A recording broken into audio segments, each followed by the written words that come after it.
Bienvenue si vous nous rejoignez pour Normandie Business. L'isolation des foyers et des bâtiments est devenue un enjeu majeur du secteur de l'énergie, tant sur l'aspect économique qu'écologique. PEG, basé à Varneville-Bretteville en Seine-Maritime, met sur le marché un isolant capable de répondre aux exigences techniques et environnementales. On verra aussi que l'entreprise propose une couette anti-punaise de lit. On en parle avec sa directrice générale. Et puis dans la deuxième partie, on évoquera les recrutements et nous verrons comment faire mieux autrement dans la continuité de l'Université des entrepreneurs normands. Normandie Business, c'est parti.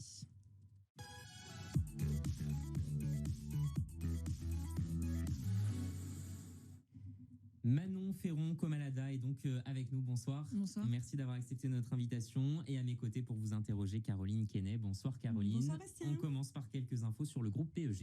Et oui, fort d'un savoir-faire de 150 ans, le groupe PEG ou PEG est expert de la ouate de polyester haut de gamme et technique dans les domaines de la literie, 2 millions d'oreillers, 1,5 million de couettes produits par an, de l'habillement et de l'isolation, comme tu le disais. Ce marché est exclusivement français.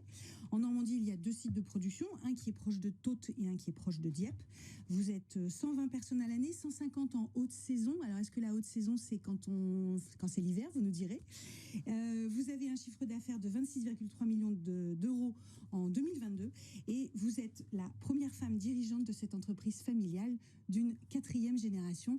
Et bien sûr, on a dû vous la faire, mais de toutes les matières, c'est la ouate que vous préférez. Exactement. Alors, comment elle a évolué, votre entreprise familiale, depuis des années et des années? On a eu plusieurs vagues.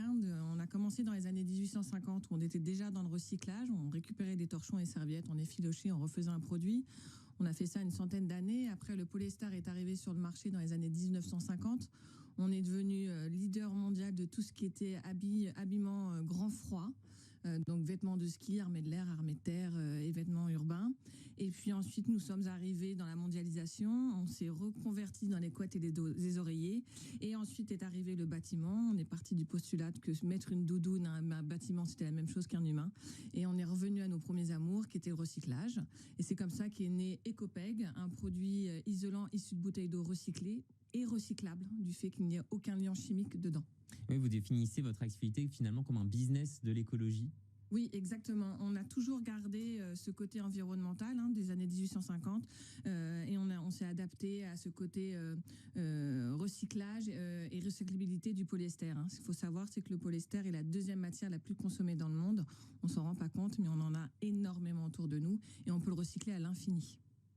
Est-il vrai que vos produits sont munis de caractéristiques qui éloignent les punaises de lit ?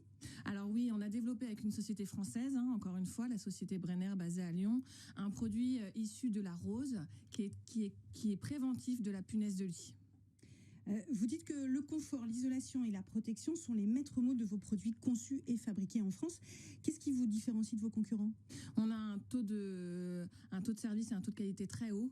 On a une approche client qui est très proche par l'aspect familial. C'est vrai qu'on accompagne nos clients et nos consommateurs jusqu'au bout.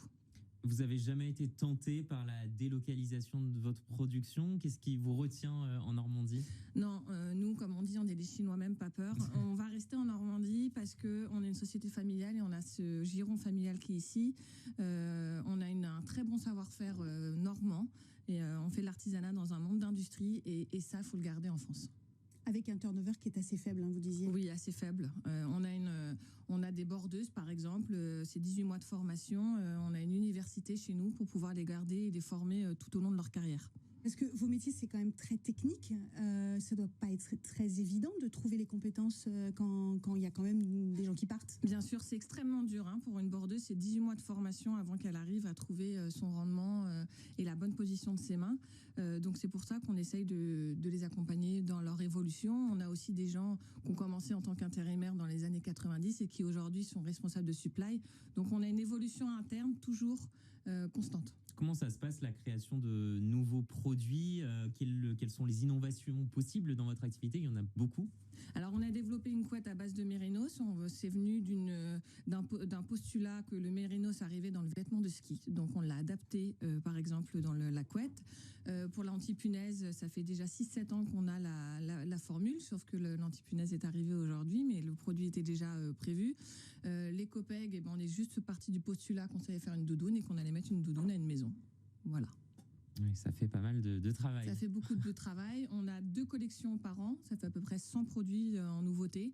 On recherche toujours un nouveau produit ou un nouveau garnissage à l'intérieur, une nouvelle recette. On est un peu les Bocuse de la Watt. Et qu'est-ce qu'on appelle la haute saison chez vous alors? La haute saison, c'est aux périodes d'hiver. Ça va être de septembre jusqu'à février pour nos consommateurs. Donc nous, en amont, on va commencer la production en mai. Merci beaucoup Manon Ferron-Comalada d'avoir été avec nous, directrice générale de PEG, donc basée en Seine-Maritime. Merci. On Merci, passe à ensemble à l'info-emploi tout de suite.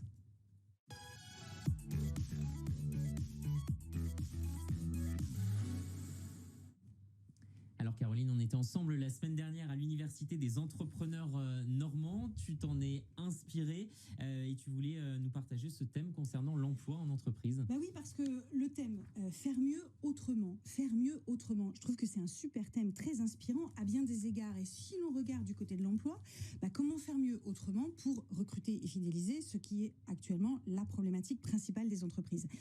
Grâce à l'APEC, l'Association pour l'emploi des cadres, qui était présente justement au Rassemblement des entrepreneurs, on a quelques éléments concernant la population des cadres en Normandie.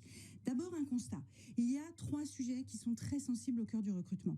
Le salaire. Actuellement, le contexte est dynamique. Bon, même si il y a une petite baisse, ça reste très favorable. Et donc, c'est très favorable aux candidats, la négociation sur le salaire. Sachez qu'un salaire qui est affiché sur une offre d'emploi génère plus de 40% de candidatures qu'une offre d'emploi sans salaire. À savoir aussi que 6 entreprises sur 10 revoient à la hausse leur salaire, initialement prévu à l'embauche, après l'entretien.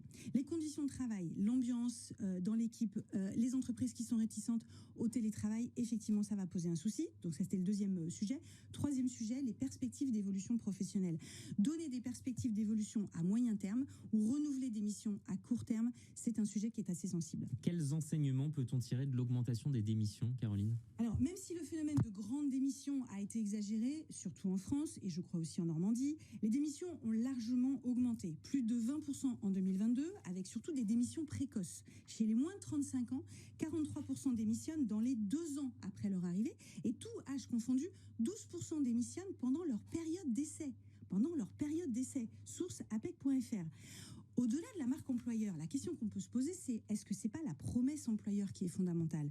Parce que l'APEC nous dit des promesses non tenues suscitent des dégâts qui sont quand même irrémédiables les premiers mois qui suivent la prise de poste. Quand il y a départ, tentez de comprendre et soigner le départ par un entretien. Offboarding, ah oui, on nous disait faites du onboarding. Maintenant, faites du offboarding. Parce que quand un salarié quitte l'entreprise et qu'il est démissionnaire, eh bien, de plus en plus, il se dit que peut-être qu'il reviendrait bien. Mais pour qu'il ait envie de revenir, il faut qu'il soit bien parti. Enfin, conclusion, moi je dirais, il n'y a pas de crise du travail, il y a une crise de la valorisation du travail, il y a une crise de la reconnaissance du travail. Et ce n'est pas moi qui le dis, c'est l'Institut Montaigne qui a publié une étude qui vise à dépasser les idées reçues sur les comportements des Français au travail. Bien avant la rémunération, la première cause d'insatisfaction, c'est la reconnaissance du travail par la société et par le management. Et vous me disiez que vous donnez à vos produits le nom de vos salariés. Et je trouve qu'en termes de reconnaissance, c'est très fort. Merci beaucoup Caroline. On se retrouve demain pour votre magazine J'aime mes jeux. Restez avec nous dans un instant, la météo et un nouveau point sur l'info sur BFM Normandie.